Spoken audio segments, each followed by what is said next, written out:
Not a single day goes by where I don't get lost in Shinjuku. Today I'm in Shinjuku for work and I've been walking around the station for the last 10 minutes and I couldn't find my way out, but I finally did, and I'm still 10 minutes early for my work, so I'm just checking in and saying hi.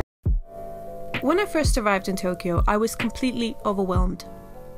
The busy streets, the lights, the insane number of people that can fit into one train carriage all gave me a huge culture shock. It was worlds away from my city in the UK, and I didn't know how to process this new environment. I didn't know anyone, I didn't have any friends, and I was constantly calling home. After the initial excitement wore off, I felt lonely. As the time went on, I somehow managed to assimilate into a new routine. This process was slow, or at least it felt slow to me. But after a while, I started to enjoy taking the metro at least twice a day. I discovered that I love busy cities, especially at night. I met people and I even made some friends. I started to appreciate Tokyo for the same reasons that drew me to it. Welcome to episode 2 of Tokyo Diaries. I really should be heading home, but I got distracted by the local drugstore. Look at the amount of sponges that they have for your face. And they look really, really nice as well. I might get a couple because I do need a new foundation sponge.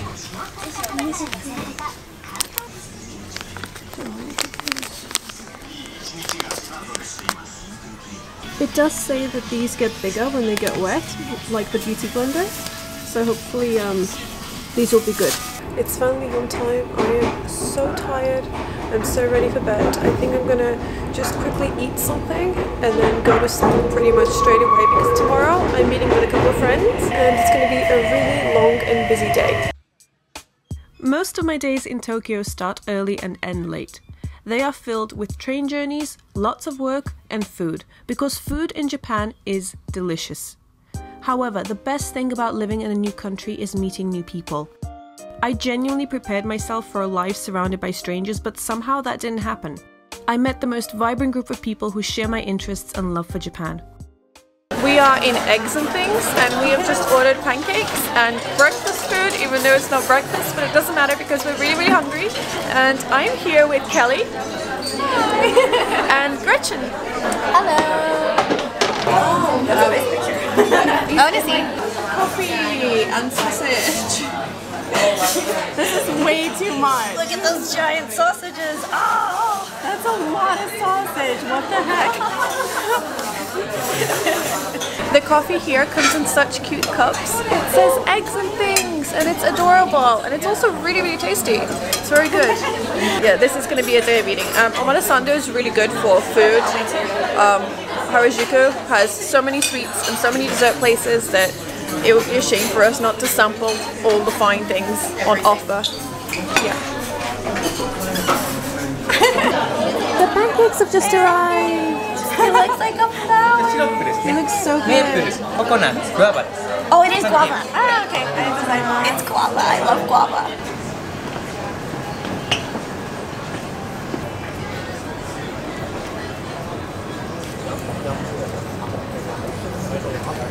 So the goal of today is to try a lot of different food around Harajuku and Omotesando. So we just got done at Eggs and Things and we're heading to A Peach to try some delicious cute sweets. And A Peach is a cafe and I think it has a theme, specifically like the peach butt, and it looks very, very cute. So that's where we're heading. Oh, this! Found it! Whoa! I started to see some peaches and now there's many peaches. Oh, it looks like a butt. Yes! Butt. So cute. We're outside A Peach Omotesando now, and it's actually a character from Kakao Friends, which is a Korean talking app. So it's like WeChat or WhatsApp or Line, and it's adorable. Look. Oh, they smell amazing. Look at these cute phone cases. Ooh, I like this one better. Yeah, this one has kind of like a sexy smell, I think. And then this one's like a bright energy smell. Oh, there's glitter. They have face masks too. Oh, the face shop. It's the face shop.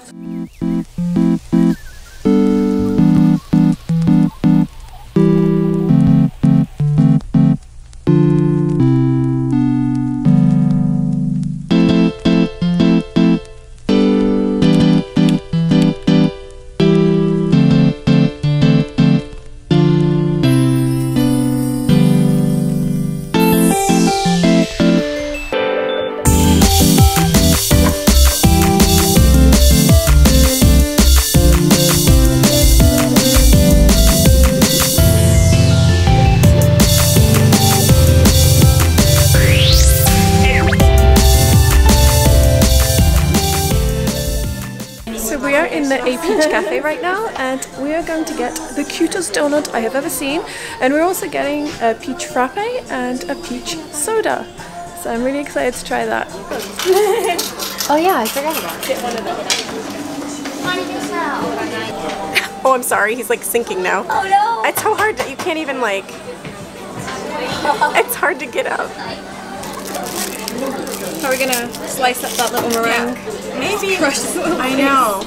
Oh. I mean, it's hard. Yeah, it's like a meringue. That's okay. I might just try this part. Like, just cut kind of like a slice of it. Okay, so I'm gonna try the peach frappe first because it looks adorable and he looks like a little butt. And this has already been demolished by Kelly and Gretchen. He's like missing half of his head, unfortunately.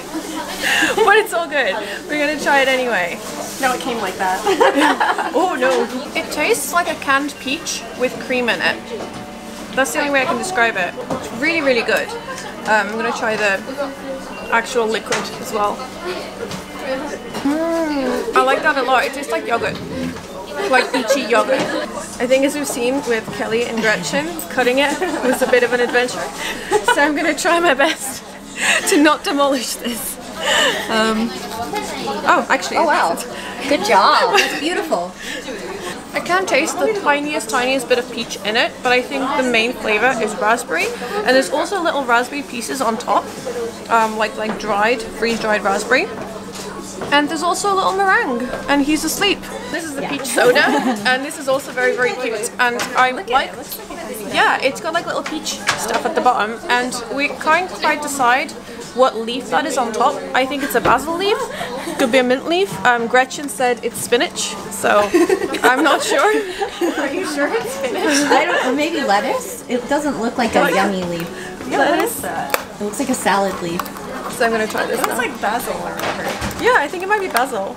Okay, this just tastes like soda water with the tiniest hint of peach in it.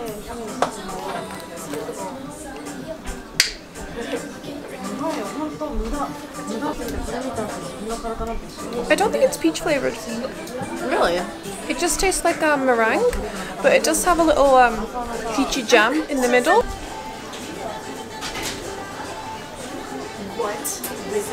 Oh, This is really good. you can finish it. Yeah, it does just have a little bit of peach in it. It's really good though. So we just discovered that there's another A Peach Cafe right next door, but there's nobody inside because nobody knows that it exists. Everyone's attracted to the little peach statue outside the other building, so everybody goes there. But this place is totally empty and it's very, very cute.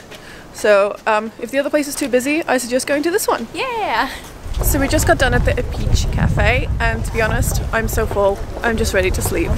I don't react too well to eating a lot of food. But we're gonna go to Yoyogi Park now, just to have a walk around and kind of walk off the fullness, and possibly maybe get another snack. There's like poles in front of me.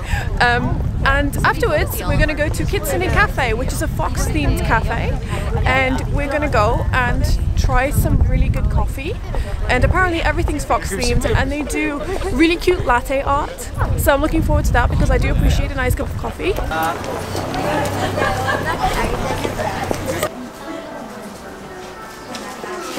We just walked into the Midoriya makeup shop, and there's a little conveyor belt full of makeup on it, and it's the most adorable thing I have ever seen in my entire life. It's so cute, and the interior is just beautiful. It is very, very busy though, so we can't move too much. No, I can't move. Yeah. But it's so pretty. I want everything.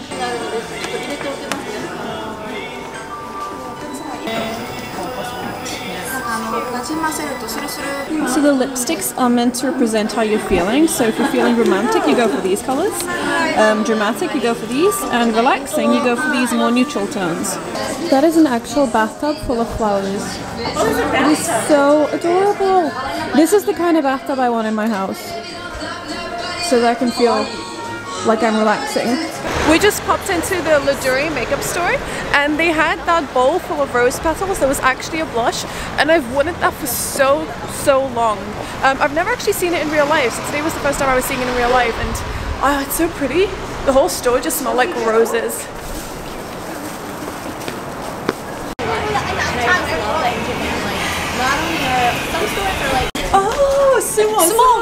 small. 요코즈나. kawaii. Small. Kawaii desu. Harajuku. This town name. So they have a bath bomb called Harajuku. It's a really like, almost like a shea, coconutty and like a jasmine scent. It's really, really nice. This is the only bath bomb one in the whole world. Oh. This one's like, it's like a Lush Labs thing, and they only have bath bombs in this Lush. They have a few normal Lushes around, but this one is like the first world. The first in the actual world. just bath bombs. Yeah, and they have bath my bombs God, that they that's don't have in amazing. regular Lush, and you can't buy them online. Sorry, I'm a nerd. Incredible. That's so cool. They've got like their new the new Valentine's Day collection, which is the famous eggplant emoji, and they've also got the peach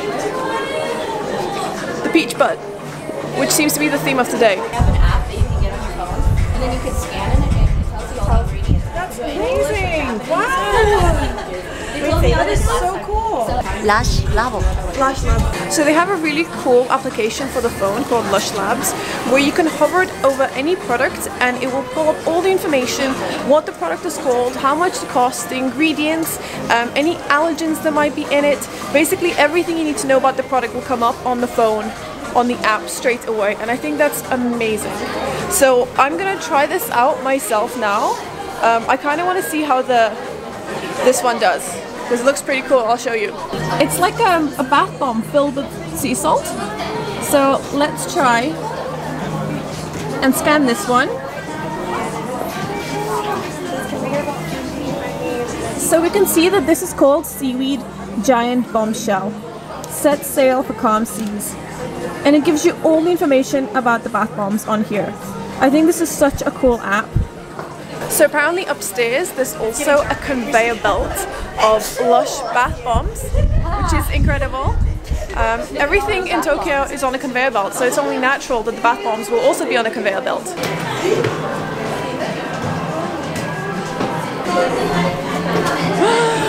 It's so pretty. Ah, there it is, I see it.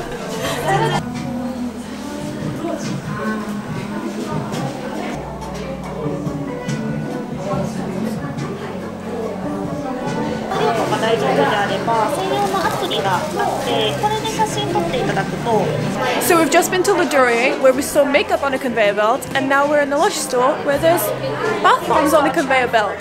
It's very, very cool. And the app is really cool because you can see what's in each like bath bomb, all the ingredients. This really, really makes me miss my bath back home in the UK, because I don't have a bath in Japan. I have a shower instead. I think I remember when Lush used to have like the shower fizzes where you just drop them in your shower and the whole shower would fill with a really beautiful Lush scent. But I don't have a bath, so sadly I can't use these products. But maybe if I'm gonna move in a couple of months' time, I will definitely come back here and just buy everything. Also, there's a really, really cute bath bomb and it looks like a maneki neko.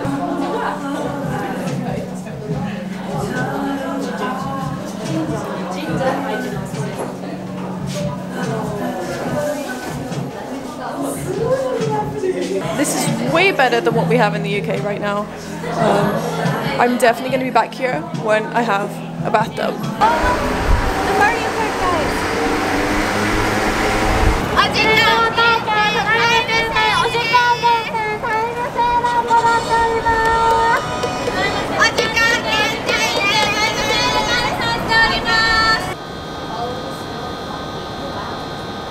So we're going to Cafe Kitsune right now, and the way we found it is by scent. It smells really, really strongly of coffee. So nice.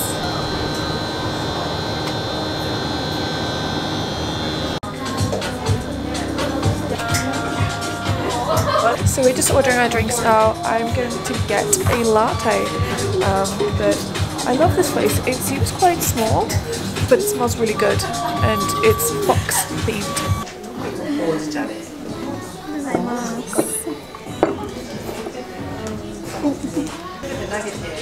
Oh, it's really good. It's very smooth. It's not bitter at all. I love the smell of hojicha. It smells like so traditionally Japanese. All the tea houses in Kyoto and all the places I went to, like around Hakone, had this type of tea there, and it just reminds me of a very traditional Japanese inn. Oh, I love it.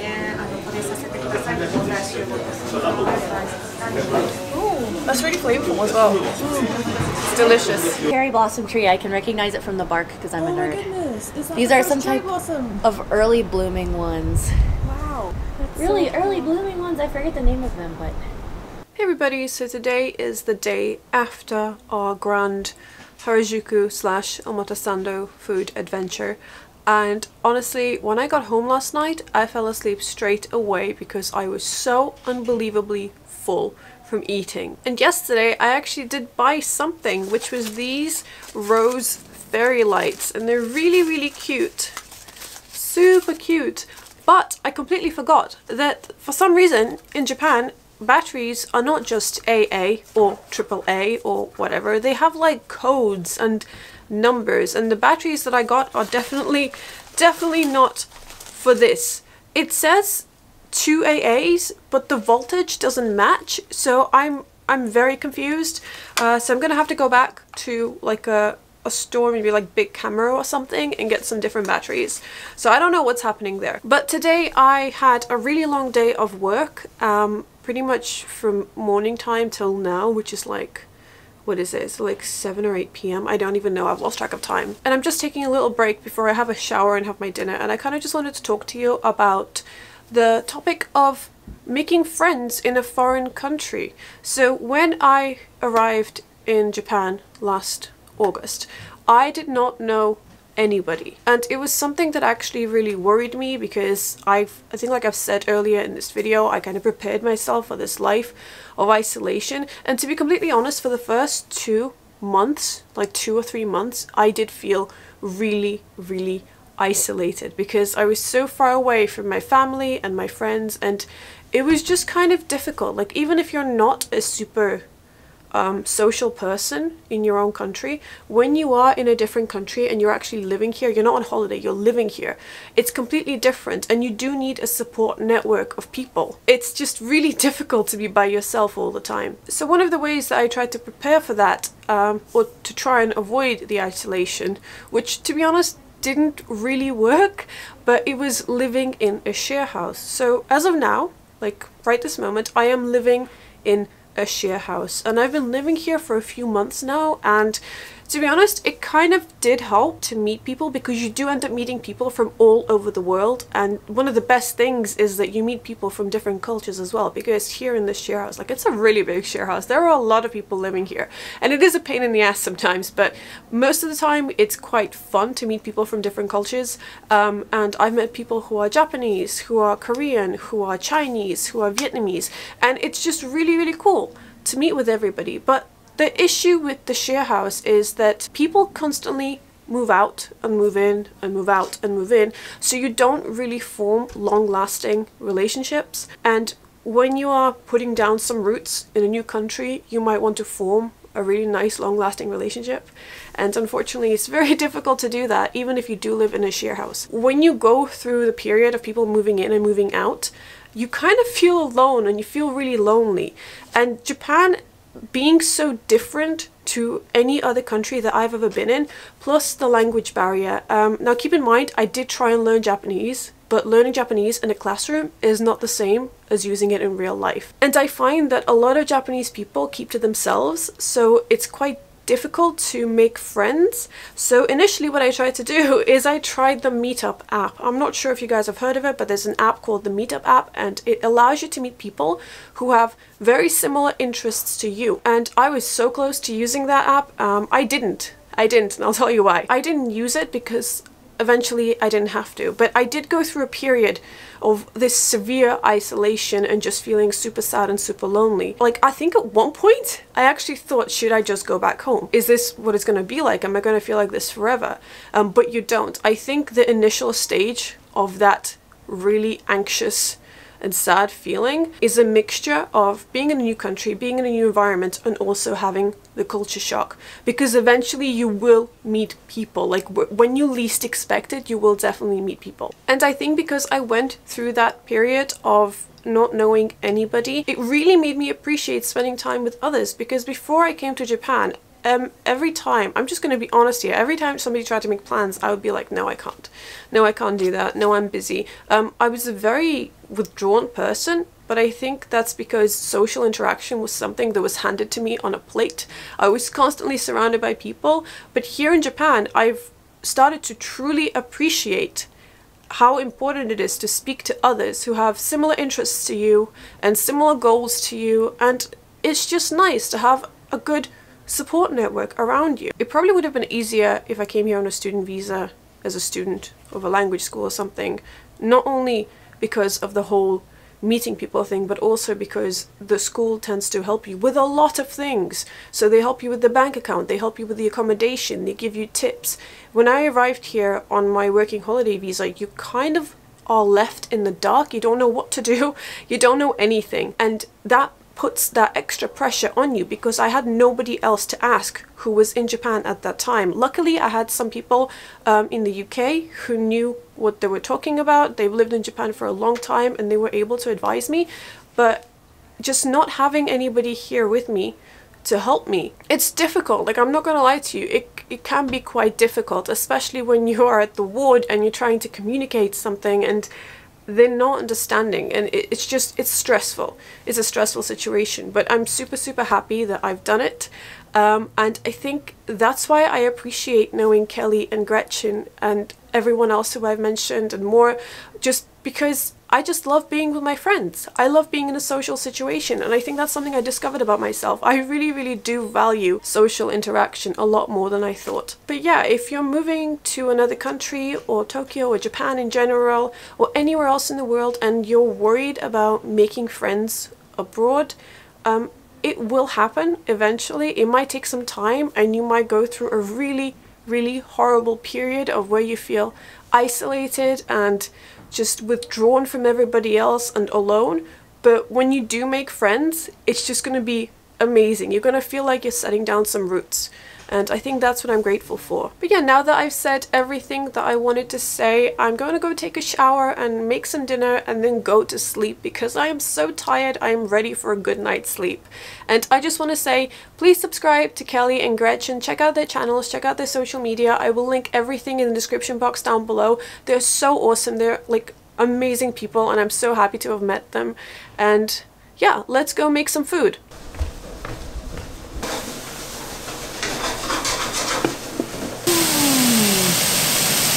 That looks so good.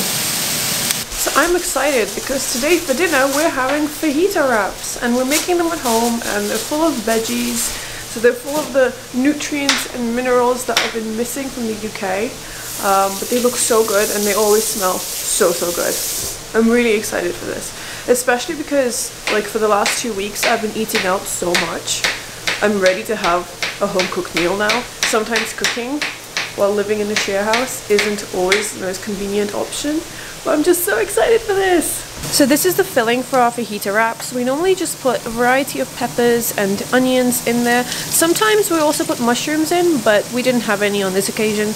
But this smells so good already. So this is what we use to season the whole mix. So as an extra, we always cut up some cucumbers, a variety of tomatoes and avocado also to put inside the wraps.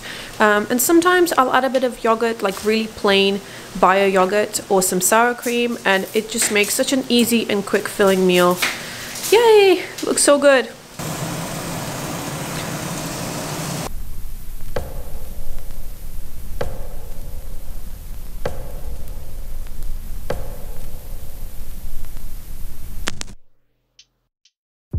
Tokyo is the most exciting city I have ever lived in. What makes me the most excited, however, is knowing how much more of Japan I am yet to discover, and I can't wait to show you more of my journey. I really feel like those negative emotions that I felt to begin with are worth it. Because in the words of Sailor Moon, without the bad times, we can't appreciate the good times. I really hope you enjoyed episode 2 of Tokyo Diaries. Tokyo Diaries is a series of weekly vlogs focusing on my daily life in Japan. If you are enjoying this series, please don't forget to leave me a like and subscribe, and I will see you in the next video. Bye!